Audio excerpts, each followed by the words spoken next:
উৎসবে ফিরে আসতে আপনার প্রতি? আমি আবারও বলেছি, এটা আমি আগেও বলেছি, মাননীয় মুখ্যমন্ত্রীর ঈশ্বর না করুক ওনার বাড়িতে যাতে এই ধরনের কোনো ঘটনা না ঘটে। যদি ঘটতো উনি ফিরতে পারতেন তো উৎসবে।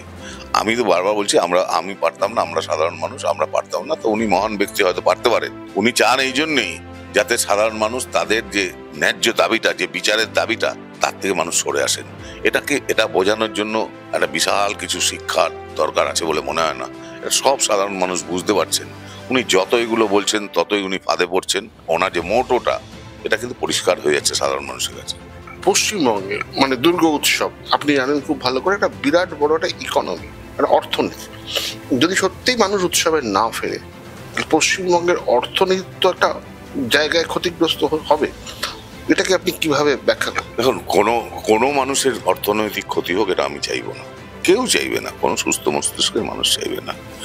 কিন্তু যে অর্থনৈতিক ক্ষতিটা শাসক দল আমাদের করে দিচ্ছে, যে অর্থনৈতিক ক্ষতিটা আমরা শাসক দল করছে দেখতে পাচ্ছি, নেতা মন্ত্রীদের বা তাদের পারিষদদের বাড়িতে শয়ে শয়ে কোটি টাকা পাওয়া যাচ্ছে, সেটা কি মুখ্যমন্ত্রী উত্তর দেবেন?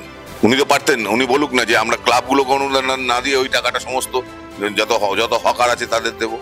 উৎসব কেন হবে না? কেন পুজো হবে? নিশ্চয়ই পুজো হতেই পারে। পৃথিবীর যে কোনো বাড়িতে যদি এই ধরনের দুর্ঘটনা ঘটে, হয়তো পুজোটা হয়, সেটাকে আড়ম্বরটা থাকে না।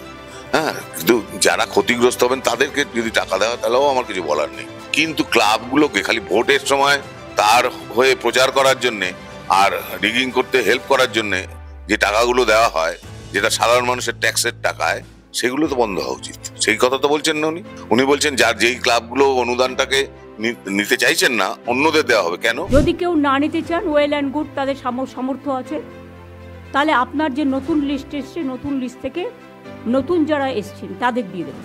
কার টাকায় অনুদান দেওয়া হচ্ছে? সরকারের কি এখতিয়ার আছে এই টাকাগুলো দেওয়ার? ট্যাক্সটা তো আমাদের টাকা থেকে হচ্ছে, আমাদের থেকে ট্যাক্স নেওয়া হচ্ছে প্রতিটি ক্ষেত্রে।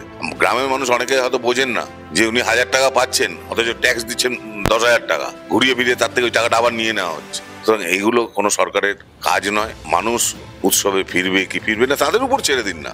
আমি কাউকে উৎসবে ফিরতেও বলছি না, কাউকে না ফিরতেও বলছি না। সেগুলো সাধারণ মানুষ ঠিক করবেন যে তারা উৎসবে ফিরবেন কি ফিরবেন না।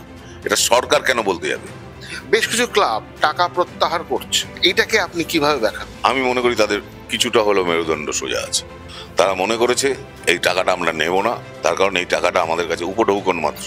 এই টাকা ছাড়াও আমরা পুজোটা করতে পারি। দেখুন, পুজোটা মানুষের মনের বিশ্বাস, তার জন্য বিশাল কিছু টাকা লাগে না, সেখানে আড়ম্বরটা তারা ছাড়তেই পারেন। এবং শুধু তাই নয়, টাকাটা না নিয়ে একরকম প্রতিবাদ করছেন। মুখ্যমন্ত্রী কি সেটা কানে শুনতে পাচ্ছেন সেই আওয়াজটা? যে ওনারা মুখ্যমন্ত্রীকে রীতিমতো রিজেক্ট করছেন, ভাই আপনি যে আপনার টাকা আমরা নেব না, যদিও ওনার টাকা নয়।